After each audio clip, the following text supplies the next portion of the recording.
In our last episode, we began looking at themes. In this episode, we're going to get a bit more in-depth. We're still looking at the themes available to us through the theme search in WordPress. Let's install one we like and see what we can do with it. There are some important features to look for when choosing a theme. It has to match your site's purpose. If you look closely at the thumbnails, you can see that some themes are designed for photos, some are designed for product showcasing, some are designed as pure blogs, and others for many other purposes.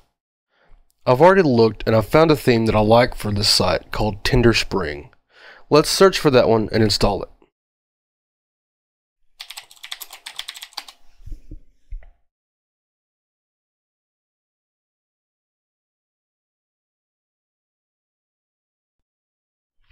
And we will activate it as well. Now we're back at theme management, and we can see that TinderSpring is the current theme. The Customize link allows us to customize theme-specific information. Let's see what this theme offers us. Here we can set the site title and tagline. The site title is the text at the very top of the screen, and the tagline is the smaller text just below it. The tagline is typically a company motto, a favorite quote, or even left blank. We can also choose what we want our front page to display. It can either display our latest blog posts, or we can set it to a page that we've created.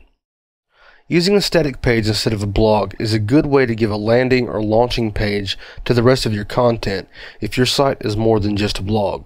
It may be a company page where your products should be at the forefront, with a blog as a secondary page. This particular theme doesn't give us many options, but most of the themes you encounter won't. You can sometimes change the header images and colors here, but again, it's completely dependent on the theme you select, as the theme must specify what can be modified here. It's a little disappointing that we can't customize it a little more, so let's look for something a bit more versatile.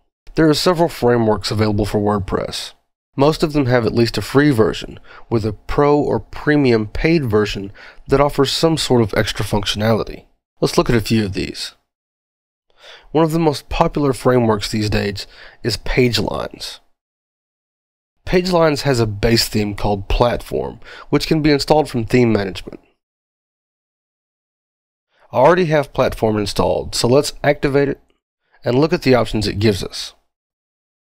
Once we activate Platform, we get a new menu item in the Appearance menu called PageLines Settings. This is where you'll do the customization to PageLines. It may look complicated, but it's actually very simple once you know what you're doing.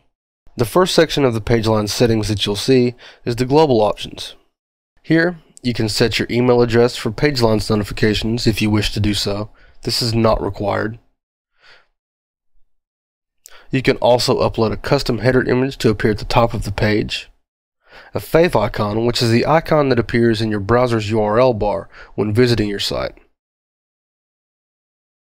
your Twitter username for putting your Twitter feed in a widget, and an Apple Touch image for those that wish to set your site as a web clip in Apple devices. You can also restore all your options to default, export your theme settings, and import settings that you've previously exported. That's the basic information that you can normally change. Let's look at the more advanced things. If we drop down to Template Setup, we can start to break down the elements of the site and change them individually. The current template area that we're working with is the site header. It's currently displaying site branding and navigation. We have advanced setup beneath each that allows us to hide it by default or hide it on posts and pages.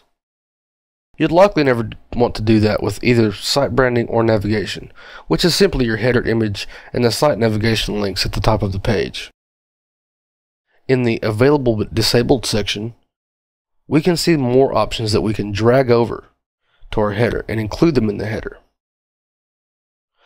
We're pretty happy with everything on our page so far, so we're not going to make any modifications to our template setup.